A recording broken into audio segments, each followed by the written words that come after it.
வணக்கங்களே, கடவுளர் TV நேயர்களுக்கு லக்ஷ்மி நாராயண வணக்கங்கள். இப்போ நம்ம பார்க்க போகிறது வார ராசி பலன் 26ஆம் தேதியிலேருந்து 1ஆம் தேதி வரை எப்படி இருக்க போதான்னு பார்க்க போகிறோம். ஸோ எப்போதுமே சொல்கிறதாங்க, லக்னத்துக்கு பாருங்கள். ராசிக்கு பார்ப்பதை விட லக்னத்துக்கு பார்க்க ரொம்ப பர்ஃபெக்டாக இருக்கும். உதாரணமாக ஒரு மகர லக்னம் விருச்சிக ராசினா நீங்கள் விருச்சிக ராசிக்கான பலன்களை பார்க்கறத விட மகர ராசிக்கான பலன்களை பார்க்க ரொம்ப பர்ஃபெக்டாக இருக்கும். முதல்ல வர்றது பொது பலன்கள், அதுக்கப்புறம் தசாபுக்தி பலன்கள். உங்கள் ஜாதகத்தில் என்ன தசாபுக்தி அந்தரங்கள் வருதோ அதை நோட் பண்ணி வச்சு மிங்கிள் பண்ணி பார்க்க ரொம்ப பர்ஃபெக்டாக இருக்கும். வீடியோட எண்டில் டிப் ஆஃப் த வீக் இருக்குது, மறக்காமல் பாருங்கள். மீனராசி. ஸோ மீனராசிக்கு பார்த்தீங்கன்னா உங்களது ராசி அதிபதி குரு. குரு பார்த்தீங்கன்னா 10ஆம் அதிபதியான குரு உங்களுக்கு 4ல் இருக்கும்போது, அது வக்கரமாக இருக்கும்போது தொழில் ரீதியான விஷயங்கள் கொஞ்சம் ஸ்லோவாக போகிறமான ஃபீலை கொடுக்கும். உங்களுக்கும் சின்ன சின்ன சோம்பேறித்தனமான விஷயங்களை கொடுக்கறதுக்கான இப்பெல்லாம் நிறைய இருக்குது.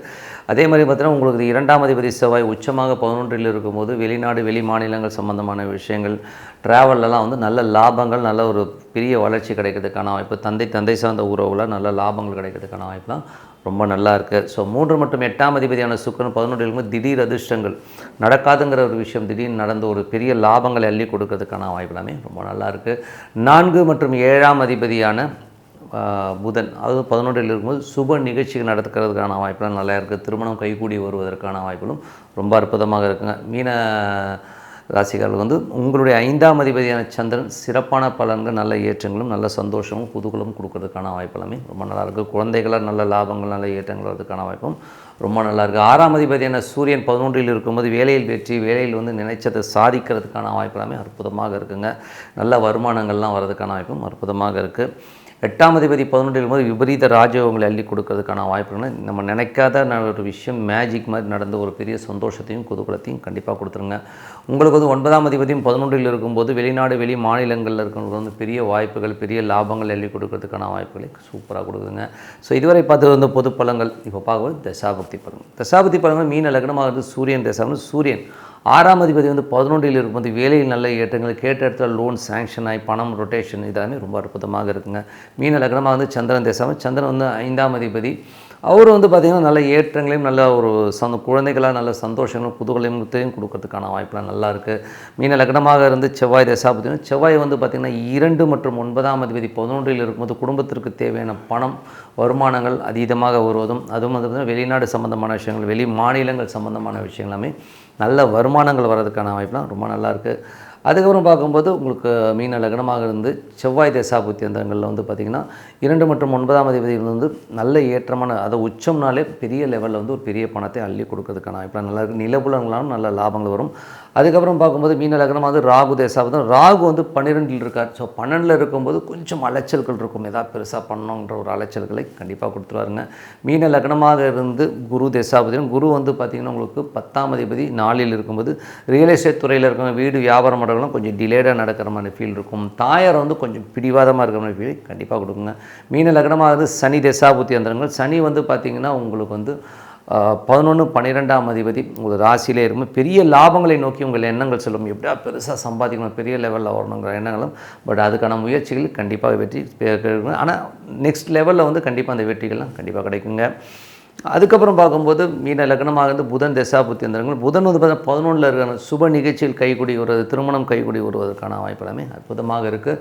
மீன லக்னமாக இருந்து கேது தசாபுத்தி. கேது பார்த்திங்கன்னா உங்களுக்கு சுக்குனுடைய சாரத்தில் இருக்கும் வழக்குகளில் வெற்றி, நடக்காதுங்கிற ஒரு கேஸோ ஏதாச்சும் ஒரு பிரச்சனைகள் இருக்கிறதெல்லாம் இப்போது நீங்கள் சால்வ் பண்ணுறதுக்கான வாய்ப்புலாமே ரொம்ப நல்லாயிருக்கு. மீன லக்னமாக சுக்கிர தசாபத்தினா சுக்கிரன் பார்த்திங்கன்னா உங்களுக்கு 3 8ஆம் அதிபதி 11ல் இருக்கும்போது அக்ரிமெண்ட்டு, சொத்து விற்பனை ஆகாத சொத்துக்கள் திடீர்னு விற்கிறது, எதுவுமே ஆகாதுன்னு நினச்ச விஷயம் திடீர்னு நடந்து ஒரு விபரீத ராஜ்யங்களை அள்ளி தரதுக்கான வாய்ப்பு இருக்கனால இந்த டைமில் வர காசை கரெக்டாக சேவ் பண்ணி வச்சிங்கனாலே ரொம்ப அற்புதமாக இருக்குங்க.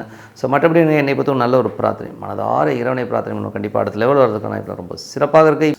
Tip of the week. So tip of the வீக்கில் பார்த்திங்கன்னா இப்போ நம்ம பார்க்க போகிற விஷயங்கள் என்னென்னா, போன ஜென்மத்தில் பண்ண இந்த பாவ புண்ணியங்கள் இப்போது தொடருமா, நமக்கு அதனால் பாதிப்பு வருமாங்கிற விஷயத்தை தான் நம்ம பார்க்க போகிறோம். தொடருமானா கண்டிப்பாங்க ஒரு கர்மாங்கிற ஒரு விஷயம் இல்லாமல் நமக்கு பிறவியே கிடையாதுங்கிறது தான் உண்மையான விஷயம். ஸோ இது பார்த்திங்கன்னா வழியாக பார்த்திங்கன்னா ஒரு குடும்பத்தில் கண்டினியூவாக ஒருத்தருக்கு பார்த்திங்கன்னா ஒரு 3 பிள்ளைங்க இருக்காங்க. அந்த 3 பிள்ளைங்கள் பார்த்திங்கன்னா 3 பேருக்குமே ஒரே டிசீஸ், ஒரு ஹார்ட் அட்டாக்னா அந்த ஒரு ஹார்ட் அட்டாக் பர்டிகுலர் ஏஜில் வர்றது, ஒரு லெப்ரசி அதாவது தொழுநோய் பார்த்திங்கன்னா ஒரு பர்டிகுலர் இதில் எல்லாருக்குமே அஃபெக்ட் ஆகி வர்றது, இதெல்லாமே வந்து பார்த்திங்கன்னா நம்மளுடைய கர்மா. ஸோ கர்மாங்கிறத வந்து கொண்டு வருவது ராகு கேதுகள் மற்றும் பாதகாதிபதி சூனியாதிபதி. ஸோ இந்த மாதிரி ஒரு பிளானட்டை வந்து கொண்டு வருது. ஸோ இந்த மாதிரி கார்னிக்குன்னு சொல்லுவோம். கார்னிக்குன்னா நம்மளால் விடுபட முடியாத ஒரு தண்டனை, அதாவது நமக்கு போன ஜென்மத்தில் செய்கிற ஒரு பாவத்தில் அதை வந்து நம்மளை வந்து ஜெயிலில் போட்ட மாதிரி ஒரு அப்படியே அடைச்சிடும். ஸோ அடைக்கிறதுங்கிறது நம்ம வந்து ஜெயிலில் இருக்கிறதுக்குன்னு அர்த்தம் கிடையாது. அது நம்ம வெளியில் வர முடியாமல் ஒரு தவிப்பைத்தான் நம்ம சொல்கிறது. ஸோ அப்போனா எப்படி அப்படின்னீங்கன்னா, யாருக்கெல்லாம் ஜாதகத்தில் பாதகாதிபதி, அதுக்கப்புறம் பார்த்திங்கன்னா சூனியாதிபதினு சொல்லுவோம். ஒரு திதி சூனியம் இருக்குன்னா ஒரு 2 ராசிகளோ ஒரு 4 ராசிலேருந்து ஒரு திதி சூனிய ராசின்னு சொல்லுவோம். ஸோ அவங்க வந்து 6, 8, 12 இந்த மாதிரி ஒரு கட்டங்களில் அடைபடும் பொழுது அவரோட வாழ்க்கையில் வந்து அந்த தசாபுத்தி முடிகிற வரை அவங்க ஒரு ட்ராப்பில் மாட்டுறாங்க. உங்களுக்கு புரிகிற மாதிரி சொல்லணும்னா, உதாரணமாக ஒரு தாய் இருக்காங்க. ஸோ அவங்களுக்கு கொஞ்சம் ஏடாவடமான இந்த மாதிரி திதி சூன்யம் நான் சொன்ன மாதிரி ஒரு ஏடாவடமான ஒரு திசை வந்துருச்சுன்னு வச்சுக்கோமே. அப்போ என்ன ஆகுதுன்னா, அவங்களுக்கு ஒரு குழந்தை பிறகுது. அந்த குழந்தைக்கு வந்து ஒரு மன வளர்ச்சி கூண்டி போய் அது வந்து ஒரு 15-16 வருஷம் இருந்து கஷ்டப்பட்டு, அதனால் அந்த 16 வருடங்கள் இப்போ ஒரு குரு தேசை நடந்து அந்த மாதிரி ஏடாவடம் மாட்டும்போது ஒரு 16 ஆண்டுகள் அவங்க வந்து ரொம்பவும் அந்த கடினமான ஒரு துக்கத்தை அனுபவிக்கணும். அதை அனுபவிச்சவங்களுக்கு தான் தெரியும். அதே மாதிரி நல்லா இருந்திருப்பாங்க, ஒரு சின்னதாக ஒரு ஆக்சிடெண்ட் ஆகிருக்கும். ஸோ அது வந்து கார்னிக்காக ஏதோ ஒரு இதாகி சித்தப்பிரம பிடிச்சி இருக்கிறது, அது பார்த்தீங்கன்னா ஒரு 10 வருஷம் 12 வருஷம் அப்படியே இருக்கிறது. அதுக்கப்புறம் பார்த்திங்கன்னா ஒரு மென்டலி நல்லா இருந்தார், ஆனால் திடீர்னு பார்த்திங்கன்னா ஒரு மென்டலி கொலாப்ஸ் ஆகிறது. இந்த மாதிரி சூழ்நிலைகளில் அகப்பட்டவங்களுக்கு தான் தெரியும் அது எவ்வளோ பெரிய பெயின்னு. நல்லா நடந்துட்டு இருந்தாருங்க, நல்லா தான் இருந்தாங்க, திடீர்னு அப்படியே கொலாப்ஸ் ஆகிட்டாருங்க, என்னன்னே தெரியல அப்படின்னு. ஸோ இதெல்லாம் எப்படி உருவாகுதுன்னா, அவருடைய ஜாதகத்தில் எடுத்து பார்த்திங்கன்னா இந்த திதி சூனாதிபதி பாதகாதிபதி அந்த 6, 8, 12 தசை நடத்தும் போது இவங்களுக்கு வந்து அந்த மாதிரி ஏன்னா பேத்தட்டிக்கலி என்ன ஆகிடுதுன்னா, சில பேருக்கு வந்து கண்டினியூவாக பாதிக்குது. இப்போ எனக்கு தெரிஞ்ச ஒருத்தருடைய ஜாதகத்தில் அவர் வாழ்நாளில் வந்து நான் பார்த்த வரை வந்து ஒரு 35 ஆண்டுகள்லாம் பார்த்திங்கன்னா அவருக்கு வந்து டோட்டலாகவே டிப்ரெஷன்ஸ் தான். ஸோ டோட்டலாகவே டிப்ரெஷனில் வந்து ஒருத்தன் 35 வருஷம் 40 வருஷம் இருக்கிறான்னா அவனுக்கு வந்து எப்படி இருக்குன்னு யோசிச்சு பாருங்கள். ஏன்னா வந்து எல்லா பிளானட்டுமே வந்து அந்த ஒரு வகைராலே போயிடுது. நம்ம கிளைண்ட்டு தான் அவர். ஸோ அந்த ஒரு இதிலே மாட்டும்போது அவரால் வெளியிலே வர முடியல. அவரும் போராடுறாரு, என்னென்னோ பண்ணி பார்க்குறாரு. பட் சீக்வன்ஸ் வந்து அவருக்கு கை கொடுத்து வரவே இல்லைங்கிறது தான் ரொம்ப பேத்தட்டிக்கான விஷயம். இன்னமும் அவர் போராடிட்டு தான் இருக்கிறான்றதும் ரொம்ப கஷ்டமான விஷயம். ஒரு 35 ஆண்டுகள் போராட்டங்கள்லாம் வந்து யோசிச்சு பாருங்கள். ஏன்னா அது லைனாக வர எல்லா திசையுமே அந்த ட்ராப்பில் மாட்டுது. ஸோ அதனால் வந்து இந்த மாதிரி ட்ராப்பில் இருக்கவங்க என்ன பண்ணலான்னா, மேக்ஸிமம் வந்து அவங்களுடைய விஷயங்கள் வந்து அதுக்குன்னு காசு பணம் வராமலோ கஷ்டப்படுவாங்க இந்த மாதிரிலாம் கிடையாதுங்க. இவங்க சேர்த்து வைக்கிறது, இவங்க அனுபவிக்கிறது இல்லை, வேறு யாரோ எடுத்துகிட்டு போயிடுவாங்கிறது தான் உண்மையான விஷயம். இந்த பாதகாதிபதி திதி சூனியாதிபதி நடக்கும் திசைகளில் ஒன்று இந்த மாதிரி ட்ராப்பில் போய் மாட்டி மன உளைச்சலை கொடுத்துரும். மன உளைச்சல் கொடுக்கலனா கூட இவங்க ஓடி ராத்திரி பகலும் நான் பணம் சம்பாதிச்சு வச்சுருப்பாங்க. கடைசியில் பார்த்தா அந்த பேப்பர்லாம் பார்த்திங்கன்னா இன்னொருத்தர் எடுத்துகிட்டு போகிறது தான் மேட்ரு. ஸோ அதனால் நம்ம இருக்கும்போதே தான தர்மங்களை செய்ய பழகிக்கணும். இப்போ அந்த மாதிரி இருக்குன்னா, யாரோ திதி சூனியாதிபதி இந்த மாதிரி இருந்து ஒரு தசை நடக்கும்போது அந்த பர்டிகுலர் திதி வரும்போது தான தர்மங்களை கொஞ்சம் கொடுங்க. மற்றவங்களுக்கு கொடுக்கணும் மனசே வர மாட்டேங்குது நிறைய பேருக்கு. ஒரு இயற்கை நீதியே என்னென்னா, நீங்கள் கொடுத்தீங்கன்னா தான் அது வருங்கிறத வந்து முதல்ல புரிஞ்சிக்கணும். அது நிறைய பேர் புரிஞ்சுக்கிறதே கிடையாது.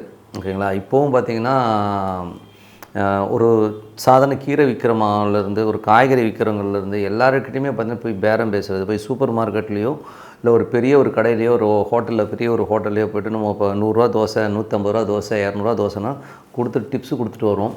ஆனால் கீரைக்கார மாட்டே 20 ரூபா வந்து பேரம் பேசுவோம். எவ்வளோ கொடுமையான விஷயம் பாருங்கள். அப்போது நம்ம அந்த மனதோடைய லெவல் அப்படி இருக்குது. எவ்வளோ கேவலமாக நடந்துக்கிறோங்கிறது வந்து நாமே கண்ணாடியில் பார்த்து துப்பிக்க வேண்டியதுதான். ஸோ அந்த மாதிரி தான் இருக்குது. ஸோ இதெல்லாம் மாற்றிக்க கொடுங்க. ஒரு 10 ரூபானா 20 ரூபா கொடுங்க. என்ன 10 ரூபா 20 ரூபாவில் அவன் நம்ம மாடி வீடை கட்ட போகிறான், இல்லை உங்கள் சொத்தை எடுத்துகிட்டு போகிறான்.